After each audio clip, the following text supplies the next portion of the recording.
यूं तो सनी देओल ने अपने करियर की शुरुआत बेताब जैसी प्रेम प्रधान फिल्म से की थी, जो आगे चलकर सोनी महिवाल तक जारी रही। जब हम जवां होंगे, जाने कहाँ होंगे, लेकिन जहाँ होंगे वहाँ पर याद करेंगे, तुझे याद करेंगे। सोनी मेरी सोनी सोनी, और नहीं कोई होना थोड़ा, रब से ज्यादा तेरा नाम लेता हूँ। रब मुझे माफ करे, मेरा इंसाफ करे। 80 के दशक के मध्य में अचानक ही उनका रुझान एक्शन फिल्मों की तरफ हो गया और वर्दी, त्रिदेव तथा घायल जैसी कई बेहतरीन एक्शन फिल्मों में काम किया। उतार कर फेंक दो ये वर्दी और पहन लो बलवंत राय का पट्टा अपने गले में। You bastards! दर्शक अब उन्हें बेताब के खूबसूरत और शर्मीले नौजवान की जगह पर एक धाकड़ एक्शन हीरो के रूप में देखना ज्यादा पसंद करने लगे। ऐसे में उन्होंने 90 का अपना पूरा दशक एक्शन फिल्मों में ही काम करते हुए बिताया, जहां नरसिम्हा, विश्वात्मा, घातक, बॉर्डर, सलाखें और अर्जुन पंडित जैसी बेहद ही लोकप्रिय एक्शन फिल्में थी। आज के इस रोचक एपिसोड में हम इन्हीं फिल्मों में से एक विश्वात्मा की बात करेंगे और जानेंगे इससे जुड़ी 15 खास अनसुनी बातें। तो फिर चैनल को सब्सक्राइब करके वीडियो के अंत तक बने रहिए। फैक्ट नंबर 1, फिल्म विश्वात्मा साल 1992 में सर्वाधिक कमाई करने वाली फिल्मों के 6वें स्थान पर रही थी। इसका कुल बजट था तकरीबन 4 करोड़ रुपए तथा इसने बॉक्स ऑफिस पर 5 करोड़ 25 लाख रुपए कमाए थे। इस लिहाज से फिल्म को अबव एवरेज करार दिया गया था। इस साल कमाई के मामले में पहले स्थान पर रही फिल्म बेटा, जिसने 13 लाख रुपए कमाए और ब्लॉकबस्टर कहलाई। दूसरे स्थान पर रही फिल्म दीवाना, जिसने 7 करोड़ 75 लाख रुपए कमाए और हिट कहलाई, तथा तीसरे स्थान पर रही फिल्म खुदा गवाह, जिसने 6 करोड़ 65 लाख रुपए कमाए और बिलो एवरेज कहलाई। फैक्ट नंबर 2, विश्वात्मा निर्देशक राजीव राय के निर्देशन में बनी तीसरी फिल्म रही। वास्तव में वो अपनी तीसरी फिल्म के तौर पर अपनी पिछली सफल फिल्म त्रिदेव का सीक्वल बनाना चाहते थे, लेकिन ऐसा हो नहीं पाया। त्रिदेव वो पहली फिल्म रही जो केन्या जैसे अफ्रीकन देश में शूट हुई, लिहाजा इसमें 4 करोड़ रुपए का भारी भरकम खर्च भी आया। अपनी पुरानी फिल्मों की सफलता से प्रभावित होकर राजीव राय ने इसमें पैसे तो झोंक दिए, लेकिन फिल्म ने उम्मीद के मुताबिक कमाई नहीं की। ऐसे में उन्होंने अपनी अगली फिल्म मोहरा को कम बजट में बनाने का निर्णय लिया, लेकिन यहाँ विडंबना देखिए कि विश्वात्मा के मुकाबले कमजोर स्टार कास्ट और कम बजट में बनने के बावजूद भी मोहरा ने काफी अच्छा प्रदर्शन किया और ब्लॉकबस्टर रही। फैक्ट नंबर 3, फिल्म विश्वात्मा के तीनों लीड एक्टर्स के तौर पर राजीव राय शुरू में त्रिदेव के लीड एक्टर्स को कंटिन्यू करना चाहते थे, लेकिन ऐसा नहीं हो पाया। दरअसल इस फिल्म का काफी बड़ा हिस्सा केन्या में शूट होना था और उधर जैकी श्रॉफ अपने अन्य प्रोजेक्ट्स को लेकर भारत में ही काफी व्यस्त थे, अतः वो चाहकर भी केन्या नहीं जा सकते थे। ऐसे में उनकी जगह पर चंकी पांडे को साइन किया गया। हालांकि इस विषय में एक ऐसी भी कहानी प्रचलित है कि जैकी श्रॉफ ने इस फिल्म को अपने एस्ट्रोलॉजर के कहने पर मना किया था। दरअसल उस एस्ट्रोलॉजर ने जैकी से कहा था कि अपने बेटे टाइगर श्रॉफ के जन्म के 1 साल तक आपका विदेश यात्रा करना शुभ नहीं होगा। फैक्ट नंबर 4, इस फिल्म से जुड़ा गुलशन ग्रोवर साहब का एक किस्सा कुछ यूं है कि इसकी शुरुआती कुछ शेड्यूल उन्होंने अपनी मूंछों को क्लीन शेव करके शूट किया था, लेकिन जब बीच में कुछ सप्ताह उन्होंने शूटिंग से ब्रेक लिया तो उनकी मूंछें फिर से उग आईं। इसके कुछ समय बाद जब उनका दूसरा शेड्यूल शुरू हुआ और वो मूंछों समेत सेट पर गए तो राजीव राय ने उनसे विनम्रता पूर्वक क्लीन शेव करने के लिए कहा, लेकिन गुलशन ग्रोवर ने ऐसा करने से साफ इनकार कर दिया। राजीव ने उन्हें समझाया कि ऐसा ना करने से फिल्म की कंटिन्यूटी खराब हो जाएगी, पर गुलशन जिद पर अड़े रहे और सेट से चले गए। खैर, राजीव राय ने अगले 3 दिनों तक शूटिंग के लिए उनका इंतजार किया और इस दौरान फिल्म के अन्य कलाकारों की शूटिंग भी बाधित रही। ऐसे में जब राजीव का धैर्य जवाब देने लगा तो वो अपने मित्र सुनील शेट्टी को लेकर गुलशन से मिलने सी रॉक होटल जा पहुंचे, जहां वो किसी अन्य फिल्म की शूटिंग कर रहे थे। पता नहीं इस बात में कितनी सच्चाई है, लेकिन कहा जाता है कि उस दिन दोनों के बीच हाथापाई की नौबत भी आ गई थी, जिसके बाद गुलशन अगले दिन फिल्म के सेट पर क्लीन शेव करके आने के लिए तैयार हुए थे। फैक्ट नंबर 5, बतौर अभिनेत्री दिव्या भारती की यह पहली हिंदी फिल्म रही। इस फिल्म में उनके अभिनय और डांस के लिए उन्हें काफी सराहना भी मिली थी। कुछ मीडिया रिपोर्ट्स की माने तो फिल्म में उनके द्वारा निभाए गए कुसुम के किरदार के लिए राजीव राय शुरू में माधुरी दीक्षित को लेना चाहते थे, लेकिन माधुरी ने फिल्म को ये कहते हुए मना कर दिया था कि पिछली फिल्म त्रिदेव में उनके रोल के लिए राजीव ने न्याय नहीं किया और फिल्म की सारी लाइमलाइट सोनम और संगीता बिजलानी लूट ले गयी। फैक्ट नंबर 6, फिल्म का सर्वाधिक लोकप्रिय गीत सात समंदर पार की शूटिंग केन्या की राजधानी नैरोबी में स्थित एक बेहद ही प्रसिद्ध डांस क्लब बबल्स डिस्कोथिक में किया गया था।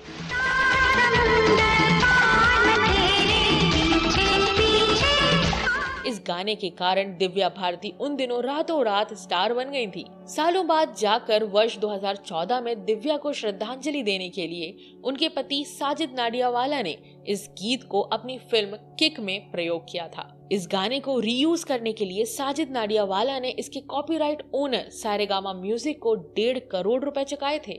फैक्ट नंबर 7, फिल्म के लोकप्रिय गीत आंखों में है क्या की शूटिंग केन्या के तटीय इलाकों के साथ साथ वहां के जंगलों में भी की गई थी। इन्हीं जंगलों में शूटिंग के दौरान चंकी पांडे की बाह में गंभीर चोट भी लग गई थी और उस वक्त वहां डॉक्टर भी मौजूद नहीं थे, जिस कारण इलाज के लिए उन्हें पास के ही शहर में ले जाया गया। इस दौरान फिल्म के अन्य एक्टर्स और क्रू मेंबर्स को उम्मीद थी कि चंकी इलाज के बाद जल्द ही वापस भी आ जाएंगे और सभी लोग उस दिन की शूटिंग को पूरा करके ही जंगल से वापस जाएंगे। अभी कुछ समय गुजरा ही था कि वहां केन्या के कुछ वन अधिकारी आ पहुंचे और सभी को तत्काल ही बस में बैठने के लिए कहा, क्योंकि पास में ही 4 पैंथर्स देखे गए थे।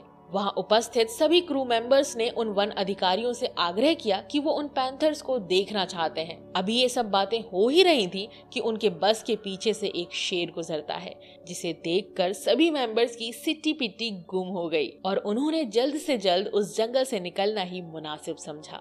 फैक्ट नंबर 8, फिल्म की तीनों लीड एक्ट्रेसेस के लिए ये फिल्म अलग अलग मायनों पर खास रही। जहां दिव्या भारती के लिए ये पहली फिल्म रही, वहीं सोनम के लिए ये आखिरी फिल्म साबित हुई। बात करें इसकी तीसरी एक्ट्रेस ज्योत्सना सिंह की, तो ये उनके लिए पहली और आखिरी फिल्म साबित हुई। कहा जाता है कि केन्या में फिल्म की शूटिंग के दौरान किसी बात को लेकर दिव्या भारती और ज्योत्सना के बीच काफी विवाद भी हुआ था और दोनों ने कई दिनों तक एक दूसरे से बात भी नहीं की थी।